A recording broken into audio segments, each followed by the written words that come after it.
പ്രിയപ്പെട്ടവരെ, ഉടമ്പടി ദൈവാനുഭവങ്ങളുടെ അപ്ഡേഷൻസ് എന്നുവെച്ചാൽ ഓരോ മനുഷ്യൻ്റെ അനുഭവത്തിലൂടെ ഉടമ്പടി പുതിയ പുതിയ സാധ്യതകളുമായി നമ്മുടെ മുമ്പിൽ പ്രത്യാശ സൃഷ്ടിക്കുകയാണ്. ഓരോ സാക്ഷ്യങ്ങൾ കേൾക്കുമ്പോൾ ഉടമ്പടിയുടെ പുതിയ സാധ്യതകൾ, അത് കാരണം എനിക്ക് ഉടമ്പടി സാക്ഷ്യം കേൾക്കുമ്പോൾ ഞാൻ വളരെ ശ്രദ്ധിക്കും. ഞാനിവിടെയാണ് നിന്ന് ജനങ്ങളുടെ കാര്യം ചെയ്യുമ്പോഴും എൻ്റെ ഒരു ചെവി ഈ സാക്ഷ്യത്തിലായിരിക്കും.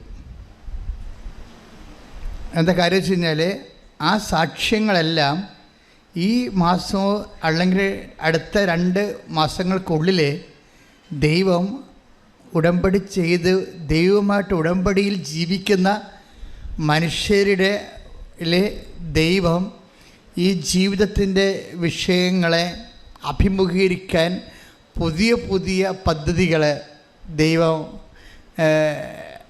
നമുക്ക് അനുഭവവേദ്യമാക്കുന്നത് ഭയങ്കര ആവേശം നൽകുന്നുണ്ട് ഉടമ്പടി.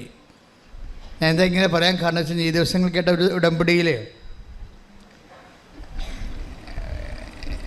അർച്ചന ജിമ്മി പാല ഒരു കുറേ അധികം കാര്യങ്ങൾ ഉടമ്പടി പറയുന്നുണ്ട്. ഇവരുടെ ഒരു സിറ്റുവേഷൻ, അർച്ചന ജിമ്മിയുടെ ലൈഫ് സിറ്റുവേഷൻ എന്ന് പറയുന്നത് ഹസ്ബൻഡ് പെട്ടെന്ന് മരിച്ചു പോകും. നമ്മൾ ഇത്രയും എൻ്റെ ശബ്ദം നിങ്ങൾ കേൾക്കുന്നു, എന്നെ നിങ്ങൾ കാണുന്നു, നിങ്ങൾ പരസ്പരം കാണുന്നു അല്ലേ? വെളിച്ചമുണ്ട്, ഇവിടെ ശബ്ദമുണ്ട്, അനക്കമുണ്ട്, ചലനമുണ്ട്. ഇതെല്ലാം ഉള്ള കുടുംബം പെട്ടെന്ന് ഹസ്ബൻഡ് മരിച്ചു പോകുമ്പോഴൊന്ന് ചിന്തിച്ച് നോക്കിയേ, മൊത്തം ബ്ലാക്ക് ഔട്ടായി. ശബ്ദമില്ല, വെളിച്ചമില്ല, ജീവിതമില്ല, മരവിച്ചു പോയി. ഒരു വീട്ടമ്മയെ സംബന്ധിച്ചിടത്തോളം ഈ ഒരു സിറ്റുവേഷൻസ് അഭിമുഖീകരിക്കാമെന്ന് വെച്ച് കഴിഞ്ഞാൽ നമുക്ക് കണ്ട് ഇമാജിനാണ്. അപ്പം ഞാനിത് ഇവർ സാക്ഷ്യം പറയുമ്പോൾ ഞാൻ ശ്രദ്ധിക്കുന്നുണ്ട് ഇവർ എങ്ങനെയാണ് ഈ സിറ്റുവേഷൻസ് അഭിമുഖീകരിക്കാൻ പോകുന്നത്. ഇതിന് ഉടമ്പടിക്ക് ഇതിൻ്റെ അകത്തുള്ള റോൾ എന്താണെന്ന് ഞാൻ ശ്രദ്ധിക്കുന്നുണ്ട്. അപ്പോൾ ഹസ്ബൻഡ് മരിച്ചതോടുകൂടി ഇവർ പെട്ടെന്ന് ഇങ്ങനെ ഒരു വലിയ തകർച്ചയിലേക്ക് വരും. തരാൻ കാരണം വെച്ച് കഴിഞ്ഞാൽ 2 മക്കളുണ്ട്, 2 3 തോന്നുന്നു.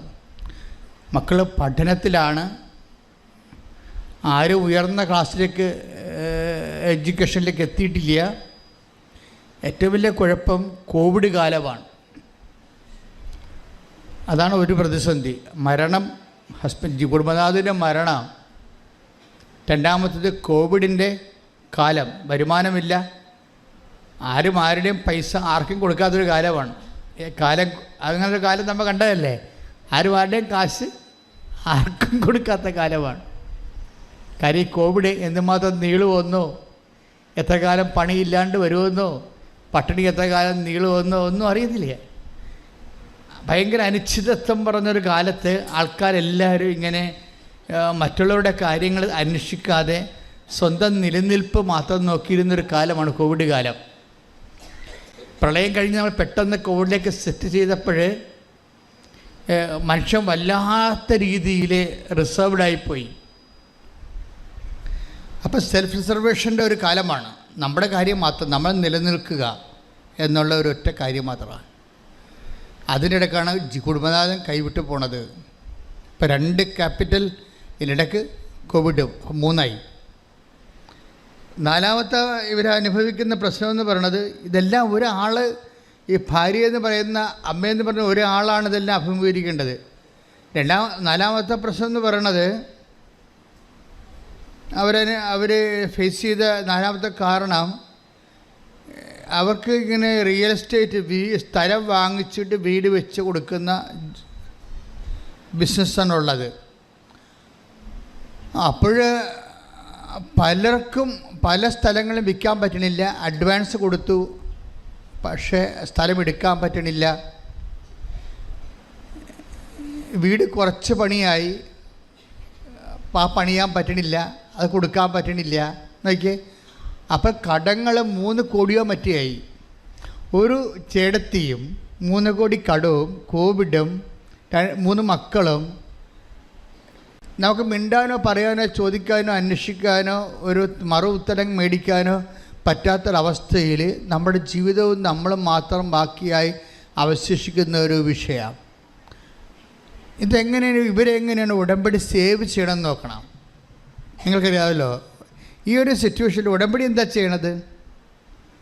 ഉടമ്പടി ഒരു ബൈലാറ്ററൽ എഗ്രിമെൻ്റാണ്. അവിടെയാണ് ഉടമ്പടിയുടെ ഒരു പ്രത്യേകത വരുന്നത്. അപ്പോൾ ഈ സിറ്റുവേഷൻ ബേസ്ഡാണ് നമ്മൾ കവനൻ്റ് വാല്യുവേറ്റ് ചെയ്യാൻ. ഒരു മനുഷ്യൻ്റെ ജീവിത അവസ്ഥകളെ ബേസ് ചെയ്തുകൊണ്ട് വേണം. നിങ്ങളുടെ ശക്തി പോകുന്നു, നിങ്ങളുടെ സ്വാധീനങ്ങൾ പോകുന്നു, അവലംബങ്ങൾ പോകുന്നു, നിങ്ങൾ അനിശ്ചിതത്തിലാകുന്നു. ഇങ്ങനെ ഒരു സീറോ റെഡ്യൂസിങ് വരുമ്പോൾ എങ്ങനെയാണ് ഉടമ്പടി നിങ്ങളെ ഇവിടെ നിലനിർത്തുന്നത്? അതിൻ്റെ കാരണം എന്താണ്? അതൊരു ബൈലാറ്ററൽ, വേറെ ഒരു വ്യക്തിയെ നിങ്ങളെക്കാളും അമാനുഷികമായൊരു ശക്തിയെ നിങ്ങളുമായിട്ട് ലിങ്ക് ചെയ്യണം ഉടമ്പടി ചെയ്യണത്. അത് ബൈലാറ്ററൽ എഗ്രിമെൻ്റാണ്. നമ്മുടെ പ്രാർത്ഥന പോലെ അല്ലത്. നമ്മൾ പ്രാർത്ഥിക്കുന്ന ഓരോരുത്തരും പ്രാർത്ഥിക്കുമല്ലോ, ഇതല്ല. ബൈബിൾ മുന്നോട്ട് വെക്കുന്ന ഒരു പദ്ധതി എന്ന് പറയുന്നത് വല്ലാത്ത പദ്ധതിയാണ്. അതൊരു പ്രാർത്ഥനയല്ല, ഒരു അഭൗമവും അലൗകികവുമായിട്ടുള്ള ദൈവികമായ ഒരു വ്യക്തിത്വത്തെ നിങ്ങളുടെ ഈ മാനുഷിക അവസ്ഥകളുമായിട്ട് ലിങ്ക് ചെയ്യും. ഉടനെ ബൈലാറ്ററൽ എഗ്രിമെൻ്റ് ഉഭയകക്ഷി ആയിട്ടുള്ള എഗ്രിമെൻ്റാണ്. ഇതോടുകൂടി, ഈ എഗ്രിമെൻറ്റോടുകൂടി നമ്മൾ ഫ്രീ ആണ്. ഈ അലൗകികമായ ദൈവിക വ്യക്തിത്വത്തിൽ നിന്ന് നമ്മളോട് ആവശ്യപ്പെടുന്ന ഇത്രയേ ഉള്ളൂ, വിശുദ്ധി പാലിക്കണം. കാരണം എന്താണ്? ഞാൻ വിശുദ്ധനാണ്. അതാണ് എബ്രഹാത്തിനോട് പറഞ്ഞത്, അതാണ് മോസസിനോട് പറഞ്ഞത്, അതാണ് വിശുദ്ധി പ്രധാനപ്പെട്ട വിഷയമാണിത്. അപ്പോൾ അങ്ങനെ വരുമ്പോൾ നീ ജീവിത വിശുദ്ധി പാലിക്കണം. അതാണ് ഫസ്റ്റ് കമാൻഡ്മെൻറ്റ്. പിന്നെ എന്നെപ്പോലെ സ്നേഹം കാണിക്കണം. അതാണ് ഈശോ പറയണത്. ഒരു പുതിയ ഉടമ്പടി ഞാൻ നിങ്ങൾക്ക് തരുന്നു, ഞാൻ നിങ്ങളെ സ്നേഹിച്ചതുപോലെ നിങ്ങളും പരസ്പരം സ്നേഹിക്കണം. ശ്രുതിക്കട്ടെ. ഹല്ലേലൂയ, ഹല്ലേലൂയ, ഹല്ലേലൂയ, ഹല്ലേലൂയ.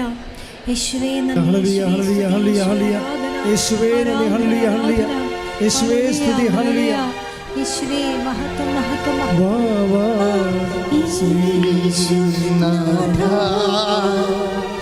നാഥ സ്നേഹരാജാ,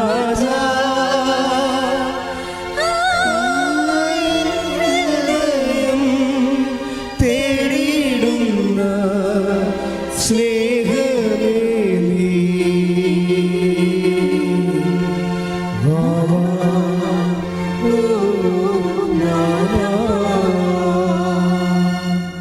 പരിശുദ്ധ പരമദിവ്യകാരുണ്യത്തിന് ആരാധനയും സ്തുതിയും പുകഴ്ചയും ഉണ്ടായിരിക്കട്ടെ. വായിച്ചോളൂ. യോഹന്നാൻ 15:12. യോഹന്നാൻ 15:12. ഇതാണ് എൻ്റെ കൽപ്പന, ഞാൻ നിങ്ങളെ സ്നേഹിച്ചതുപോലെ നിങ്ങളും പരസ്പരം സ്നേഹിക്കണം. Price the Lord. ഇത് ആ ഉടമ്പടിയിലെ മിനിമം പ്രോഗ്രാമേ പറയുന്നുള്ളൂ. എന്താണ്? ഇതാണ് എൻ്റെ കൽപ്പന, ഇതാണ് എൻ്റെ ഉടമ്പടി. എന്താണ്? ഞാൻ നിങ്ങളെ സ്നേഹിച്ചതുപോലെ നിങ്ങൾ പരസ്പരം സ്നേഹിക്കണം. ഇപ്പം ഞാൻ നിങ്ങളെ സ്നേഹിച്ചതുപോലെ എന്ന് പറഞ്ഞാൽ love at the level of the cross ആണ്. ഇതാണ് വിഷയം. നമുക്ക് അവൻ്റെ അകത്തൊന്നും നമ്മളുടെ ഒരു നോംസിൽ സ്നേഹിക്കാൻ പറ്റത്തില്ല. നമ്മുടെ ഒരു നോംസിൽ സ്നേഹിക്കാൻ പറ്റത്തില്ല. നമുക്കറിയാവുന്നത് നമ്മുടെ ഒരു നോംസാണ്. കണ്ണിന് പകരം കണ്ണ്, പല്ലിന് പകരം പല്ലെന്ന് പറഞ്ഞാൽ നമ്മളെ സഹായിച്ചാൽ നമ്മളെ സഹായിക്കൊക്കെ പറഞ്ഞ് പോരാ. രാഷ്ട്രീയ നയങ്ങളൊക്കെ ഉണ്ടാക്കത്തില്ലേ? ഞങ്ങളെ സഹായിച്ചാൽ ഞങ്ങളും സഹായിക്കുന്നൊക്കെ പറഞ്ഞ് അങ്ങനെ ദൈവത്തിൻ്റെ അടുത്ത് വരത്തില്ല. കർത്താവ് പറഞ്ഞതിന് ഒരു നോംസ് ഉണ്ട്. ഞാൻ നിങ്ങളെ സ്നേഹിച്ചതുപോലെ. Love at the level of the cross. ക്രോസിൻ്റെ ഒരു ലെവലുണ്ട്, കുരിശിൻ്റെ ഒരു ലെവല്. തീകാഞ്ഞുകൊണ്ടിരുന്ന പത്രോസിനോട് ക്ഷമിച്ച്, മുത്തിക്കൊടുത്ത യുദാസിനോട് ക്ഷമിച്ചുകൊണ്ട്, കർണത്തടിച്ച ശതാദ്യമോട് ക്ഷമിച്ചുകൊണ്ട്, നെഞ്ചിൽ കുത്തിയ ലോങ്കിനോസിന് കണ്ണിലേക്ക് രക്തം ഇറ്റ് കൊടുത്ത് അവൻ്റെ കണ്ണും തുറന്നുകൊണ്ട് അങ്ങനെ ജീവൻ സമർപ്പിക്കുന്ന കർത്താവിൻ്റെ സ്നേഹം സ്തുതിക്കട്ടെ. ഹല്ലേലൂയ. ആരാധനയിലൂടെ ദൈവത്തിന്റെ ആഴം ഞങ്ങളെ പഠിപ്പിക്കണമേ.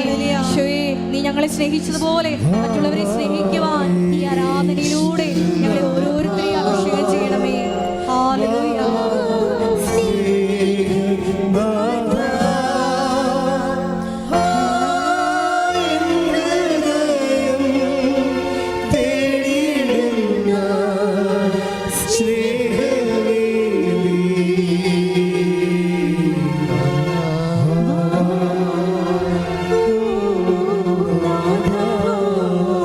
പരിശുദ്ധ പരമ ദിവ്യകാരുണ്യത്തിന് ആരാധനയും സ്തുതിയും പുകഴ്ചയും ഉണ്ടായിരിക്കട്ടെ. എന്റെ മക്കളൊന്ന് പ്രാർത്ഥിച്ചേ. കർത്താവായ ദൈവമേ, അങ്ങുമായി ഉടമ്പടി ചെയ്യുമ്പോൾ അങ്ങയുടെ സമർപ്പണ സ്നേഹത്തിന്റെ രീതിയില് എന്റെ ജീവിതം ക്രമീകരിക്കാൻ എന്നെ സഹായിക്കണമേ. ഈശോയോളം സ്നേഹിക്കാൻ എന്നെ പഠിപ്പിക്കണമേ. ഈശോയോളം സ്നേഹിക്കാൻ എന്നെ പഠിപ്പിക്കണമേ. അങ്ങനെ നിരന്തരം ഒന്ന് പ്രാർത്ഥിച്ചാൽ തന്നെ ഉടമ്പടി ബേണാകാൻ തുടങ്ങും. പ്രാർത്ഥിച്ചാൽ മാത്രം പോരാ, അതിനുവേണ്ടി പരിശ്രമിക്കുകയും ചെയ്യണം. എന്ന് പറഞ്ഞ് ഈശോയോടും ഈശോയെപ്പോലെ സ്നേഹിക്കാൻ എന്നെ പ്രാപ്തമാക്കണമേ. ഹല്ലേലൂയ.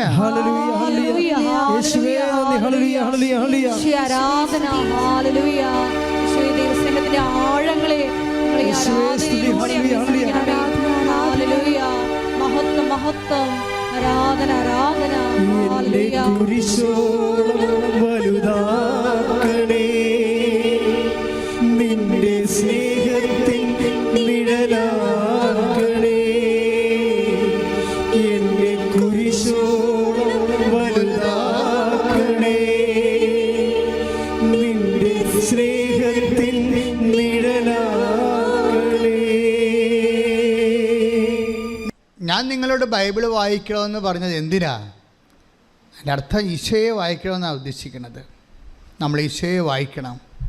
വായിക്കുമ്പോൾ ഈശോ ഓരോ സിറ്റുവേഷനിൽ എങ്ങനെയാണ് ദൈവസ്നേഹത്തെ കൈമാറിയെന്ന് കാണാം.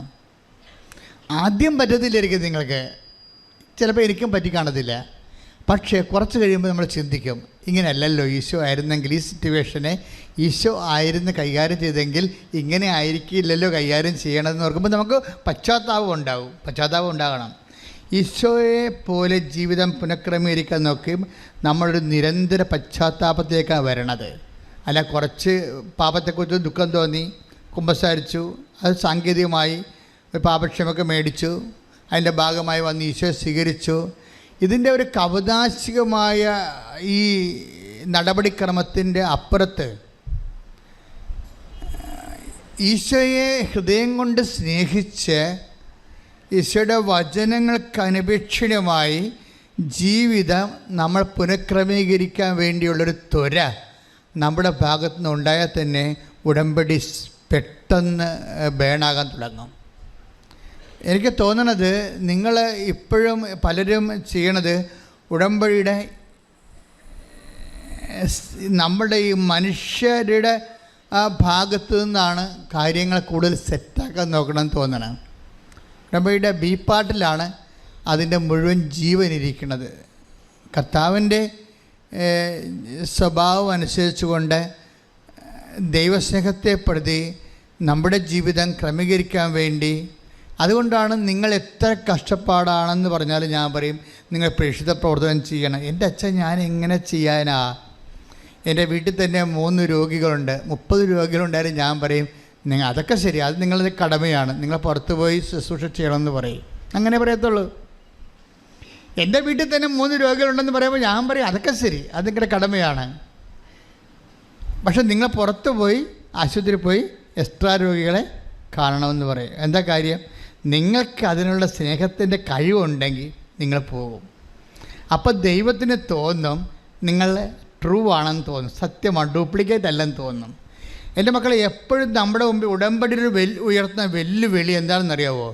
ഉടമ്പടി ഉയർത്തുന്ന വെല്ലുവിളി നിങ്ങൾ ഡ്യൂപ്ലിക്കേറ്റ് അല്ല എന്ന് ദൈവത്തിൻ്റെ തിരുസന്നിധിയിൽ ദൈവത്തെ തെரியപ്പെടുത്തുന്നതാണ് എൻ്റെ വെല്ലുവിളി. മനസ്സിലായോ? നിങ്ങൾ ഡ്യൂപ്ലിക്കേറ്റ് അല്ല, സത്യസന്ധമായിട്ടാണ് ഉടമ്പടിയിൽ ദൈവവുമായിട്ട് കൈ കൊടുത്തിരിക്കണമെന്ന് ദൈവത്തെ ബോധ്യപ്പെടുത്തുന്നതിനാണ് ഇതിൻ്റെ ഏറ്റവും വലിയ ചാലഞ്ച് എന്ന് പറയുന്നത്.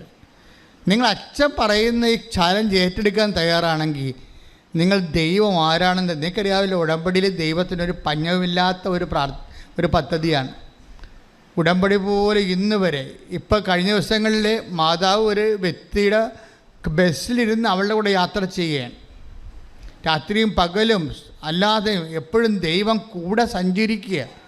അപ്പോൾ ഇതിന് വല്ലാത്ത നമുക്ക് നമ്മുടെ മുമ്പിൽ അതായത് കഴിഞ്ഞ 2000 വർഷങ്ങൾക്കുള്ളിൽ മനുഷ്യരെ ഉണ്ടായിട്ടുള്ള ദൈവാനുഭവങ്ങളെക്കാളെല്ലാം കവച്ച് വെക്കുന്ന ദൈവാനുഭവങ്ങളുമായിട്ടാണ് ഓരോ ദിവസവും കൃപാസനം കവാടം തുറക്കണത്. ജനങ്ങളുടെ ജീവിതാനുഭവങ്ങളും സാക്ഷ്യങ്ങളും കേൾക്കാൻ വേണ്ടി നമ്മളെ ഞെട്ടിച്ചുകൊണ്ട്. അപ്പോൾ അവിടെയെല്ലാം ഇൻവെസ്റ്റ് ചെയ്യാൻ ആർക്കാണ് കൂടുതൽ ഇൻവെസ്റ്റ് ചെയ്യുന്നവരെ? വെള്ളി ഇൻവെസ്റ്റ് ചെയ്യുന്നവർ വെള്ളിയാണ് കരസ്ഥമാക്കുന്നത്, സ്വർണ്ണം ഇൻവെസ്റ്റ് ചെയ്യുന്നവർ സ്വർണ്ണം കരസ്ഥമാക്കും. അപ്പോൾ ആർക്കാണ് കപ്പാസിറ്റി? ഇതിനിടയ്ക്ക് കുറേ പൊട്ടന്മാരുമുണ്ട്. പൊട്ടികളും വന്നിട്ട് ചുമ്മാ എന്തെങ്കിലും പരീക്ഷ പാസ്സാകാനോ വല്ല വസ്തു വിൽക്കാനോ വന്ന് എന്തെങ്കിലും കാണിച്ചു കൂട്ടി 2-3 പത്രം മേടിച്ച് ഈ വിളവാദം പിടിച്ചവരെ പോയി എവിടെയെങ്കിലും കൊടുത്തിട്ട് പ്രത്യക്ഷിക്കുന്ന പ്രാർത്ഥന ചൊല്ലിയിരിക്കുന്ന ആൾക്കാരുണ്ട്. എനിക്ക് അവരെക്കുറിച്ചൊന്നും പറയാനില്ല. അവരെടുത്ത് പോയിക്കോട്ടെ, അവരെ കൊണ്ട് ചെയ്യാൻ പറ്റേ അവർ ചെയ്യട്ടെ. പക്ഷേ ഇവിടെ ഉടമ്പടി ആഘോഷിക്കുന്നത് അവരല്ല. ഉടമ്പടി ആഘോഷിക്കുന്നത് ദൈവമായിട്ടാണ് ഞാൻ കൈ കൊടുത്തിരിക്കണമെന്ന് ഈ അൾത്താരെ ചവിട്ടുമ്പോൾ അമ്മ തോണ്ടിക്കൊണ്ട് പറയും, നീ ഞാനുമായിട്ട് ഇടപാട്, അപ്പായുമായിട്ടാണ് ഉടമ്പടി, ഞാനാണ് മധ്യസ്ഥെന്ന് പറയും. എന്ന് പറയുന്നവൻ കരഞ്ഞും കൂവിയും നിലവിളിച്ചുകൊണ്ടാണ് പ്രാർത്ഥിക്കുന്നത്.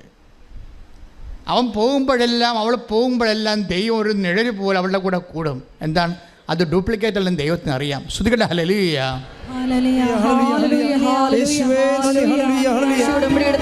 എല്ലാവർക്കും ഉടമ്പടിയെക്കുറിച്ചുള്ള ആഴമായിട്ടുള്ള ബോധ്യങ്ങൾ നൽകണമേ.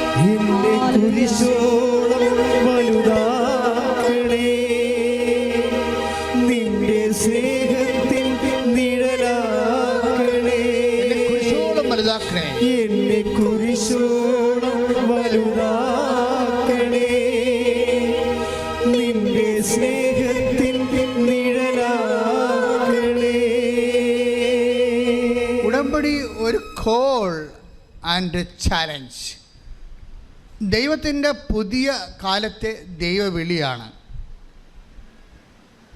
ഞങ്ങളൊക്കെ ദൈവവിളി കേട്ട് വന്ന ആൾക്കാരാണ്. ഇപ്പോഴും ഞാൻ ദൈവവിളി കേട്ടുകൊണ്ടിരിക്കുകയാണ്. ദൈവവിളിയെന്ന് ഒരിക്കൽ വിളിച്ച് അച്ഛനാക്കി, ഒരിക്കൽ വിളിച്ച് കന്യാസ്ത്രീയാക്കി, ഒരിക്കൽ വിളിച്ച് കുടുംബജീവിതത്തേക്ക് വിളിച്ചല്ല. ദൈവത്തിൻ്റെ വിളിയെങ്കിൽ വിളി എപ്പോഴും നമ്മൾ കേട്ടുകൊണ്ടിരിക്കും. സ്തുതിക്കട്ടെ ഹല്ലേലൂയ.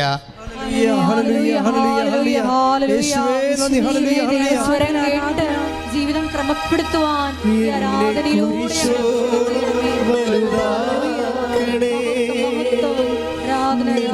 സ്നേഹത്തിൻ നിഴലാക്കണേ, എന്നെ കുരിശോളം വലുതാക്കണേ, നിന്റെ സ്നേഹത്തിൻ നിഴലാക്കണേ. എന്നെ കുരിശോളം വലുതാക്കണമെന്ന് പറയുമ്പോൾ ഈ സാഹിത്യമായിട്ടുള്ള കവിത ഒന്നും അല്ലത്. എന്നെ കർത്താവാക്കണമെന്നാണ് ഈ പ്രാർത്ഥിക്കുന്നത്. കർത്താവിൻ്റെ സ്നേഹത്തിലേക്ക് എന്നെ വളർത്തണമേ, കർത്താവ് കാണിച്ച സ്നേഹത്തിലേക്കും സമർപ്പണത്തിലേക്കും എന്നെ ഉയർത്തണമേ. ശ്രുതികട്ടെ ഹല്ലേലൂയ. എല്ലാവരെയും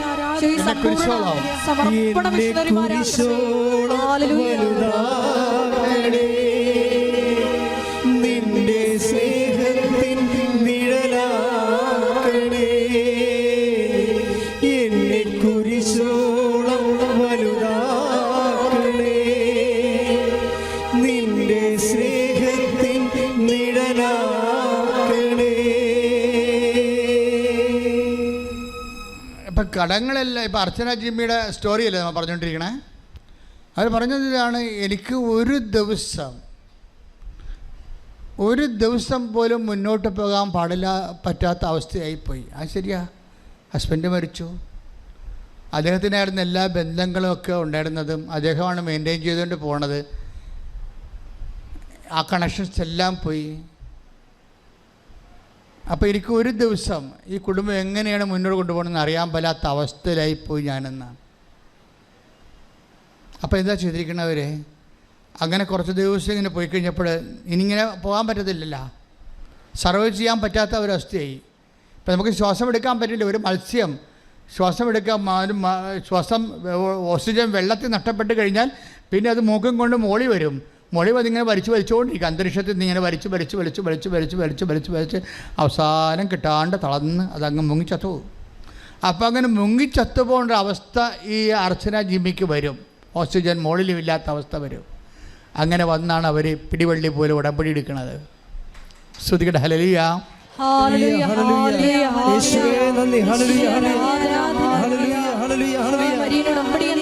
വലിയ പ്രാർത്ഥന ദൈവപിതാവിന്റെ സ്നേഹത്തിന് നന്ദി പറയുന്നു.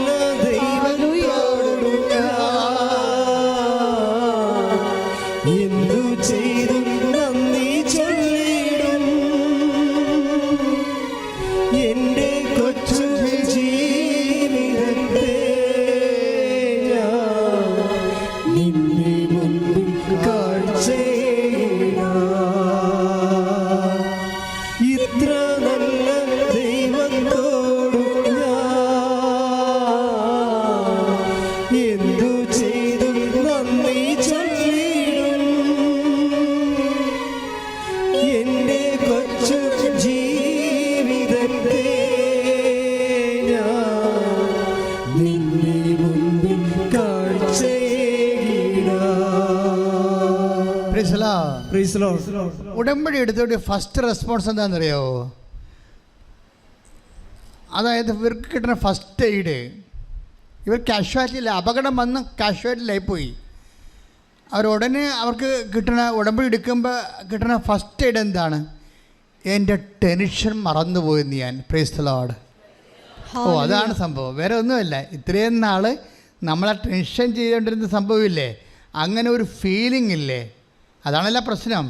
നമുക്ക് വീടില്ല, അല്ലെ കടമുണ്ട്, കടക്കാർ നമ്മളെ വളയുന്നു, ജപ്റ്റ് ചെയ്യാൻ പോകുന്നു, കുഞ്ഞുങ്ങളെ പഠിപ്പിക്കാൻ മേൽഗതിയില്ല, ഇങ്ങനെ പല പല വിഷയങ്ങളിങ്ങനെ ടെൻഷൻ അടിക്കുകയില്ലേ.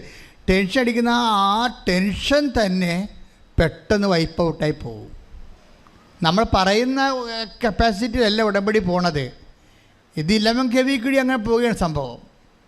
നമ്മുടെ ഈ കൈവയറിങ് സംഭവമൊന്നുമല്ല. എന്ന് വെച്ച് കഴിഞ്ഞാൽ ദൈവത്തിന് അറ്റൊക്കെ ചെയ്യാൻ പറ്റും. നിനക്കെപ്പോഴും പിശാചൻ നിന്നോട് പറഞ്ഞിരിക്കാമെന്നറിയാവോ? ഞാൻ ഉടമ്പടി എടുത്താലും പിന്നെ ഞാൻ തന്നെ ഇതെല്ലാം ചെയ്യണ്ടേ, ഞാൻ തന്നെ ഇതെല്ലാം അഭിമുഖീകരിക്കണ്ടേ. അപ്പോൾ എന്താ പറയണത്? നീ അഭിമുഖീകരിക്കണ്ടെന്നാ പറയണത്. എന്താ കാര്യം? നിൻ്റെ മനസ്സിനെ ദൈവം ഉടനെ ദൈവത്തിൻ്റെ മനസ്സ് പോലെയാകും. ദൈവത്തിന് ടെൻഷനില്ലല്ല, അതാ സംഭവം. നിൻ്റെ മനസ്സിനെ, അതാണ് അച്ഛനെ ജിമ്മി പറയണത്, എൻ്റെ ടെൻഷൻ പോയെന്ന്. എൻ്റെ ദൈവത്തിൻ്റെ മനസ്സ് പോലെയായി, ആന്തരിക അഭിഷേകമായി.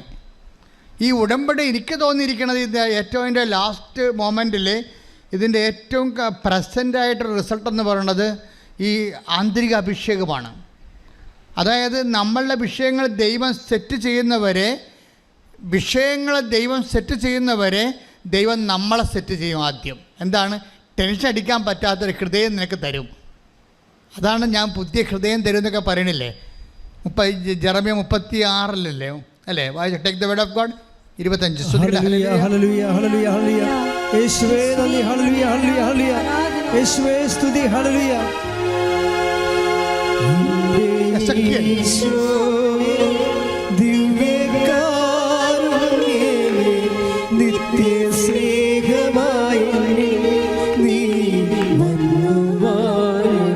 ഒരുമിച്ച് പാടണം.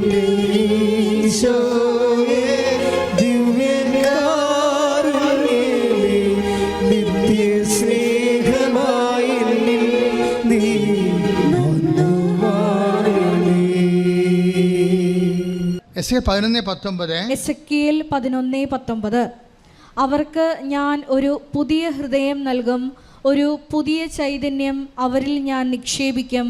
അവരുടെ ശരീരത്തിൽ നിന്ന് ശിലാഹൃദയം എടുത്തു മാറ്റി ഒരു മാംസള ഹൃദയം ഞാൻ കൊടുക്കും. അതായത് പുതിയ ഹൃദയം എന്ന് പറയണത് ഇപ്പം തന്നെ അർച്ചന ജിമ്മിയുടെ ഹൃദയം പുതിയതായി. എങ്ങനെ പുതിയതായതാണ്? അവിടെ ഹസ്ബൻഡ് മരിക്കുമ്പോൾ അതൊക്കെ അറിയാമല്ലോ, ഒരു ജീവിത പങ്കാളി മരിച്ചു കഴിഞ്ഞാൽ അതിൻ്റെ ഒരു വെയിറ്റേജ് നമുക്ക് ചില ആൾക്കാരുണ്ട്. ഞാനൊരു ദിവസം എൻ്റെ ഇടവകയിൽ ഒരു മരിപ്പ് അറിഞ്ഞാണ് ചെല്ലുന്നത്. അപ്പോൾ എൻ്റെ ഇടവകയിൽ ഇരിക്കുന്ന സമയത്ത് കൈക്കാരനൊന്നും അല്ലെങ്കിലും അദ്ദേഹത്തിന് പള്ളിയോടും എന്നോടും ഒക്കെ ഭയങ്കര കൂറുള്ളൊരു മനുഷ്യനായിരുന്നു. അപ്പോൾ അദ്ദേഹം മരിച്ചു എന്ന് ഞാൻ എൻ്റെ യാത്രയിൽ അറിഞ്ഞപ്പോൾ ഞാൻ വണ്ടി വളച്ച് തിരിച്ച് നേരെ അദ്ദേഹത്തിൻ്റെ ബോഡി കാണാൻ വേണ്ടി അദ്ദേഹത്തിൻ്റെ വീട്ടിൽ ചെന്നപ്പോൾ ഞാൻ ആകപ്പാടെ വിഷമിച്ചു പോയി. തൈക്കൽ എന്ന് പറയും, ചേർത്തല പടിഞ്ഞാറ്. അവിടെ 2 പെട്ടിയിലിരിക്കണ. ഞാൻ 2 പെട്ടിയാ, എനിക്ക് ഒന്നും മനസ്സിലായില്ല. അപ്പോഴെന്താണ്, അദ്ദേഹം മരിച്ചു 5 മിനിറ്റ് കഴിഞ്ഞപ്പോൾ അത് കണ്ടിട്ട് ഭാര്യ മരിച്ചു അവിടെ വെച്ച്. അതെന്നോട് പറഞ്ഞില്ല. 2 പെട്ടിയും കൂടി കിടക്കുക, ഒരു ടേബിളെ. ഒരു വല്ലാത്ത കാഴ്ചയായിരുന്നു എനിക്കത്. അപ്പം ചിലക്കത് താങ്ങാൻ പറ്റത്തില്ല. അർച്ചന ജമ്മിയുടെ അത്തരം ഹൃദയങ്ങളെ കർത്താവ് ചേഞ്ച് ചെയ്യുകയും ഒരു പുതിയ ഹൃദയം എന്താണ്, അതായത് ഈശോയ്ക്ക് എപ്പോഴും പണ്ട് മുതലുള്ള പരിപാടി സബ്സ്റ്റിറ്റ്യൂട്ട് ചെയ്യും. എന്ന് വെച്ച് കഴിഞ്ഞാൽ നിനക്ക് എന്താണ് നഷ്ടപ്പെട്ടതോ, ആരെയാണ് നഷ്ടപ്പെട്ടതോ, അതുകൊണ്ട് നിനക്കുണ്ടായ ആഘാതങ്ങളെ ആവിയും പുകയും ഏൽപ്പിക്കാത്ത രീതിയിൽ ദൈവത്തെ വെച്ച് സെറ്റ് ചെയ്യും. അതുകൊണ്ടാണ് കർത്താവാണ് നിൻ്റെ ഭർത്താവ്, ദൈവമായ കർത്താവ് എന്നാണ് അവൻ്റെ പേരെന്നൊക്കെ പറയണത്. കൈയടിച്ച് ശ്രുതികട്ടെ.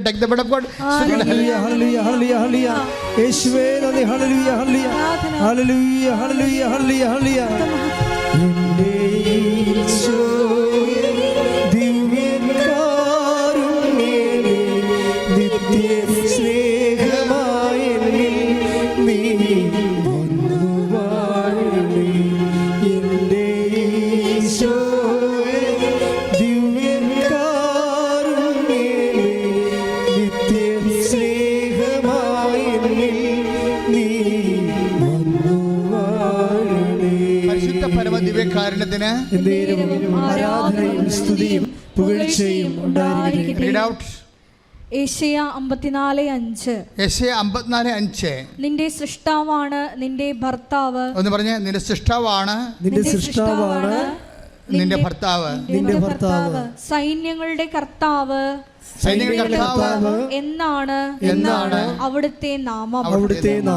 പെട്ടെന്ന് സബ്സ്റ്റിറ്റ്യൂഷൻ നടക്കും. ഈശോയ്ക്ക് എങ്ങനെ സബ്സ്റ്റിറ്റ്യൂട്ട് ചെയ്യാൻ പറ്റും? അതായത് നിൻ്റെ ജീവിത പങ്കാളി പോയാൽ ആ സ്പേസിൽ അദ്ദേഹം ഉണ്ടായിരുന്ന കാലത്ത് നിനക്കുണ്ടായിരുന്നതിനേക്കാൾ ശക്തിയും സപ്പോർട്ടും പിന്തുണയും നൽകിക്കൊണ്ട് ആ സിറ്റുവേഷൻ്റെ ആവിയും പുകയും പൊള്ളലും ഏൽപ്പിക്കാതെ ഐസയ്യാ 43:2 അനുസരിച്ച് കൊണ്ട് വർക്കൗട്ട് ചെയ്യാം. എന്താണ്? അഗ്നിയിലൂടെ നടക്കും, അഗ്നി നിന്നെ വിഴുങ്ങുകയില്ല, വെള്ളത്തിലൂടെ പോകും, വെള്ളം നിന്നെ മുക്കുകയില്ല. കൈയടിച്ച് ശ്രുതികട്ടെ. ഹല്ലേലൂയ.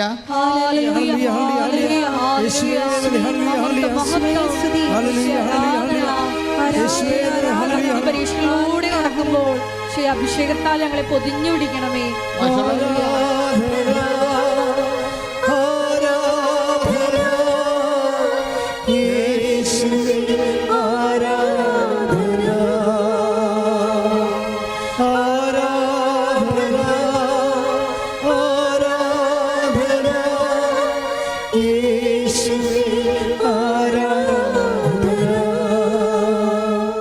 യെശയ്യാ 43:2 സമുദ്രത്തിലൂടെ കടന്നു പോകുമ്പോൾ കടന്നു പോകുമ്പോൾ ഞാൻ നിന്നോട് കൂടെ ഉണ്ടായിരിക്കും. ഹല്ലേലൂയ ഹല്ലേലൂയ ഹല്ലേലൂയ. യേശുവേ നന്ദി.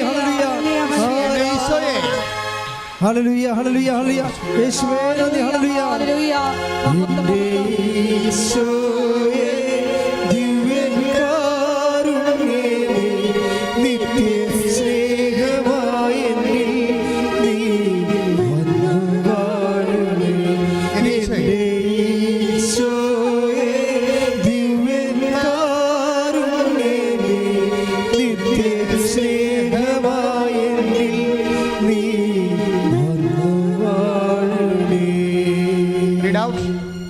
നദികൾ കടക്കുമ്പോൾ അത് നിന്നെ മുക്കിക്കളയുകയില്ല. അഗ്നിയിലൂടെ നടന്നാലും നിനക്ക് പൊള്ളലേൽക്കുകയില്ല. ജ്വാല നിന്നെ ദഹിപ്പിക്കുകയുമില്ല. ഇങ്ങനെയുള്ള കാര്യങ്ങളിലൂടെ കടന്നു പോവുകയില്ല എന്നല്ല, കടന്നു പോകും. ദൈവത്തിൻ്റെ പാക്കേജിലുള്ളത് ഇങ്ങനെയുള്ള സാഹചര്യങ്ങളിലൂടെ അഗ്നിയിലൂടെ നടക്കും, പുഴയിലൂടെ പോകും, സമുദ്രത്തിലൂടെ പോകും. ഇങ്ങനെ ജീവിതത്തിൻ്റെ വ്യത്യസ്തങ്ങളായ കാലാവസ്ഥകളുടെ അനുഭവങ്ങളിലൂടെ നാം കടന്നു പോകും. പക്ഷെ കടന്നു പോകുമ്പോഴെന്താണ്? There is a package. അത് കവനൻ്റൽ പാക്കേജാണത്. എന്താണ് അത്? തീ നിന്നെ പൊള്ളിക്കുകയില്ല, തീ നിന്നെ പൊള്ളിക്കുകയില്ല, സമുദ്രം നിന്നെ വിഴുങ്ങുകയില്ല. ദാറ്റ് മീൻസ് ഇങ്ങനെ പൊള്ളുണ്ടാകുന്ന അനുഭവത്തിലൂടെ കടന്നു പോയാലും നിന്നെ പൊള്ളിക്കാതെ കൊണ്ടുപോകാൻ നിന്റെ കർത്താവ് പ്രാപ്തനാണ്. ശ്രുതികട്ടെ ഹല്ലേലൂയ.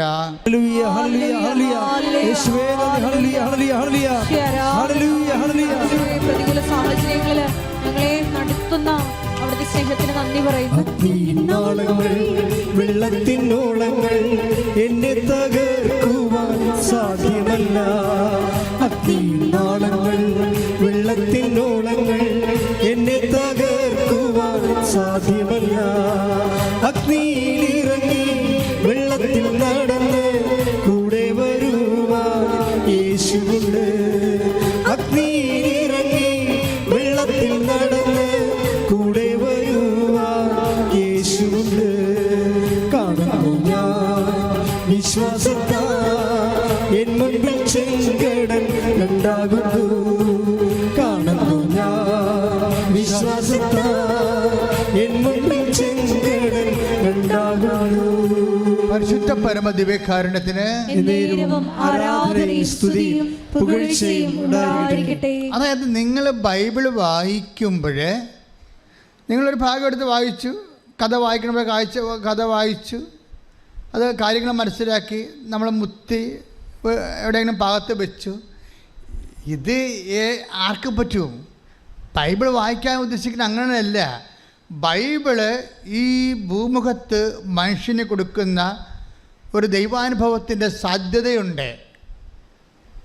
അത് നിൻ്റെ അഗ്നി അനുഭവങ്ങളിലും പൊള്ളലനുഭവങ്ങളിൽ പോലും സ്തുതിക്കാൻ പറ്റുന്ന ഒരു ഹൃദയം നിനക്ക് തരാൻ പറ്റിയ ദൈവത്തിനോടടുത്താണ് നീ, ഒട്ടിയാണ് നീ ബൈബിൾ വായിക്കുമ്പോൾ ഇരിക്കണം എന്നുള്ള ബോധം ഉണ്ടാകണം.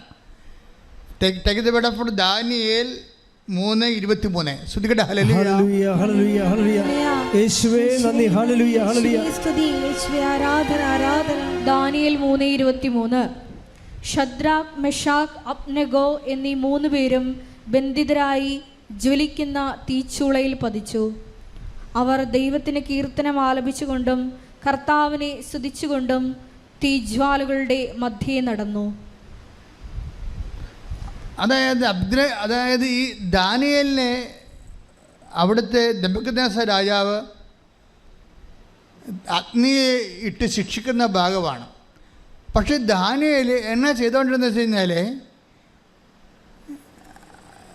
ദാനിയേല് ദൈവത്തിൻ്റെ പ്രവാചകൻ ദൈവത്തിനെ അല്ലാത്ത വസ്തുവിനെ ആരാധിക്കണമെന്ന് പറഞ്ഞ് നിർബന്ധിക്കുന്നതിൻ്റെ ഇടയ്ക്ക് പ്രാർത്ഥിക്കരുത്, യഹോവയോട് പ്രാർത്ഥിക്കരുതെന്ന് പറയുന്ന സമയത്തും ദാവീദ് കിലോമീറ്റർ അകലെ തൻ്റെ കൂടാരത്തിൽ കിളിവാതിലുണ്ടാക്കി ജെറുസലേമിൻ്റെ ദേവാലയം നോക്കിക്കൊണ്ട് ഒറ്റക്ക് പ്രാർത്ഥിച്ച മനുഷ്യനാണ്. ഈ വെറുതെ ഇങ്ങനെ അഗ്നിയിലൂടെ നടന്നാൽ അഗ്നി വിഴുങ്ങത്തില്ലെന്നല്ല, ദൈവത്താൽ വിഴുങ്ങപ്പെടുന്ന മനുഷ്യരുണ്ട്. ദൈവത്താൽ വിഴുങ്ങിയവനെ അഗ്നി വിഴുങ്ങാൻ പറ്റത്തില്ല. ദൈവത്താൽ വിഴുങ്ങിയവനെ, നമ്മൾ ഉടമ്പടി എന്ന് പറഞ്ഞാൽ എന്താണ്? ദൈവത്താൽ വിഴുങ്ങപ്പെടുന്ന ഒരു പദ്ധതിയാണ്. നിങ്ങൾ രോഗികളെ കാണാൻ പോകുമ്പോൾ it is out of love, intensive love. ദൈവത്തോടുള്ള തീവ്രമായ സ്നേഹത്താലാണ് നിങ്ങൾ രോഗികളെ കാണാൻ പോകുന്നത്. ഞാൻ നിങ്ങളെ പറഞ്ഞു, നിങ്ങളെ വീട്ടിൽ രോഗികളുണ്ടെങ്കിലും മറ്റു രോഗികളെ പോയി കാണുന്നത് എന്താണ്? അത് ദൈവത്തോടുള്ള സ്നേഹത്താലാണ്. മഴ കൊണ്ടും മഴ നനഞ്ഞുകൊണ്ടും വെയിൽ കൊണ്ടുമൊക്കെ കൃപാസനം പത്താൻ പ്രാർത്ഥിച്ചു കൊടുക്കുന്ന ആൾക്കാർ ചെയ്യുന്ന ഒരു തീഷ്ണതയുണ്ട്.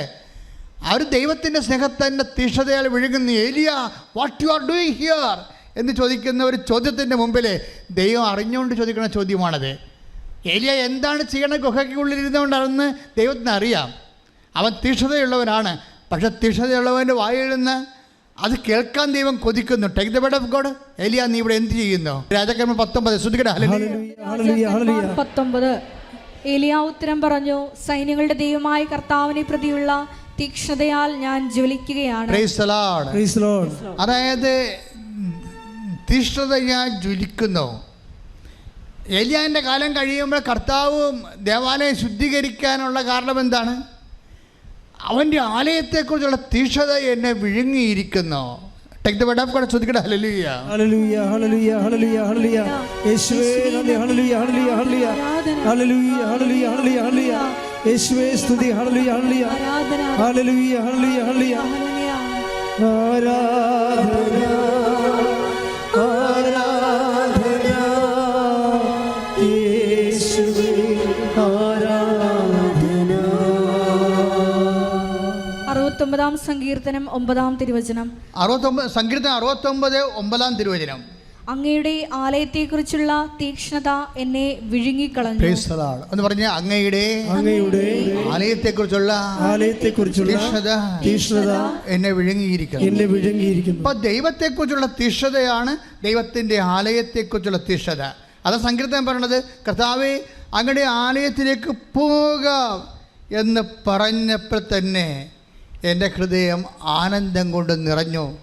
ശരിയായി സംയോജിപ്പിച്ചിരിക്കുന്ന നഗരമായ ജെറുസലേമേ, നിന്നെക്കുറിച്ച് ഓർത്തപ്പോൾ തന്നെ എൻ്റെ കാലുകൾ നിന്റെ പടുവാതിൽക്കൾക്ക് ഊന്നിയിരിക്കുന്നു. കൈയടിച്ച് ശ്രദ്ധിക്കട്ടെ. ഹല്ലേലൂയ. ഹല്ലേലൂയ. ഹല്ലേലൂയ. ഹല്ലേലൂയ. യേശുവേ നന്ദി. ഹല്ലേലൂയ. ഹല്ലേലൂയ. ഹല്ലേലൂയ. ഹല്ലേലൂയ. ഹല്ലേലൂയ. യേശുവേ സ്തുതി. ഹല്ലേലൂയ. ഹല്ലേലൂയ. ആരാധന. ഹല്ലേലൂയ. ജയം. ഹല്ലേലൂയ. യേശു കർത്താവ് ജീവിക്കുന്നു. ഹല്ലേലൂയ. ജയം. ഹല്ലേലൂയ. യേശു കർത്താവ് ജീവിക്കുന്നു. യേശു കർത്താവ് ജീവിക്കുന്നു. വായിച്ചോളൂ. 122 സങ്കീർത്തനം. കർത്താവിന്റെ ആലയത്തിലേക്ക് നമുക്ക് പോകാം. പറഞ്ഞേ കർത്താവിന്റെ ആലയത്തിലേക്ക് നമുക്ക് പോകാം. അവർ പറഞ്ഞപ്പോൾ ഞാൻ സന്തോഷിച്ചു. ജെറുസലേമേ, ഇതാ ഞങ്ങൾ നിന്റെ കവാടത്തിനുള്ളിൽ എത്തിയിരിക്കുന്നു. നന്നായി പണിതിണക്കിയ നഗരമാണ് ജെറുസലേം. അതിലേക്ക് ഗോത്രങ്ങൾ വരുന്നു. കർത്താവിന്റെ ഗോത്രങ്ങൾ ഇസ്രായേലിനോട് കൽപ്പിച്ചതുപോലെ കർത്താവിന്റെ നാമത്തിന് കൃതജ്ഞതയർപ്പിക്കാൻ അവർ വരുന്നു. അവിടെ ന്യായാസനങ്ങൾ ഒരുക്കിയിരിക്കുന്നു. ദാവീദിന്റെ ഭവനത്തിന്റെ ന്യായാസനങ്ങൾ. ജെറുസലേമിന്റെ സമാധാനത്തിന് വേണ്ടി പ്രാർത്ഥിക്കുവിൻ. നിന്നെ സ്നേഹിക്കുന്നവർക്ക് ഐശ്വര്യമുണ്ടാകട്ടെ. യേശുവേ സ്തുതി. ഹല്ലേലൂയ. ഹല്ലേലൂയ.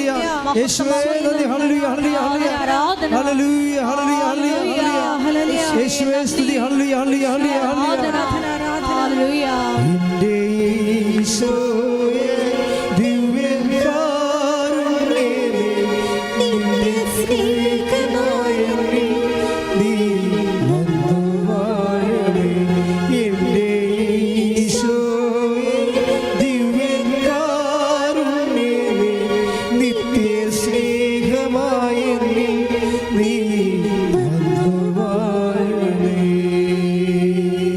എല്ലാ സങ്കടങ്ങളെയും, നീ ഇന്ന് അനുഭവിക്കുന്ന എല്ലാ പ്രതിസന്ധികളെയും, എല്ലാ ഉത്കണ്ഠകളെയും അതിജീവിക്കാനുള്ള ഒരു മറുമരുന്നാണ് എന്താണ്?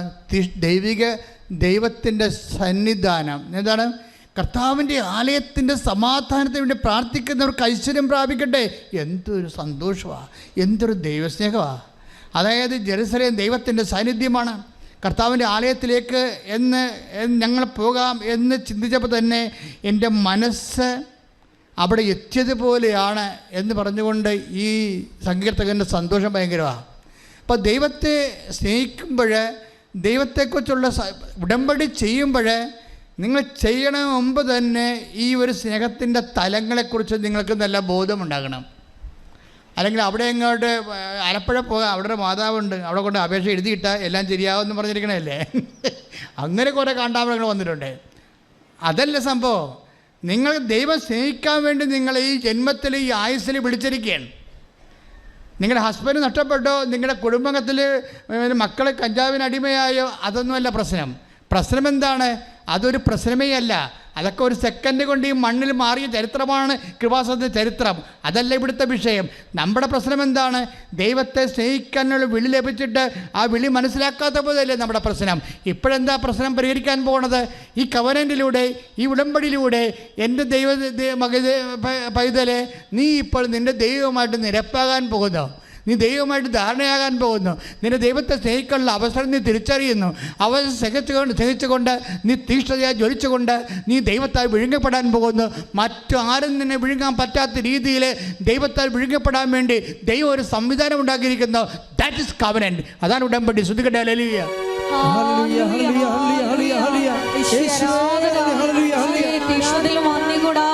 ആത്മാവിൽ ജ്വലിക്കുന്നവരായി നിനക്ക് ശുശ്രൂഷ ചെയ്യുവാൻ ഈ ആരാധനയിലൂടെ തിരഞ്ഞെടുത്ത് അഭിഷേകം ചെയ്യണമേ. മഹത്വം, മഹത്വം. ജീവിതം ധന്യമായി തീർന്നിടും. അവൻ പറയുന്നതു ചെയ്തിടുകിൽ. ജീവിതം ധന്യമായി തീർന്നിടും.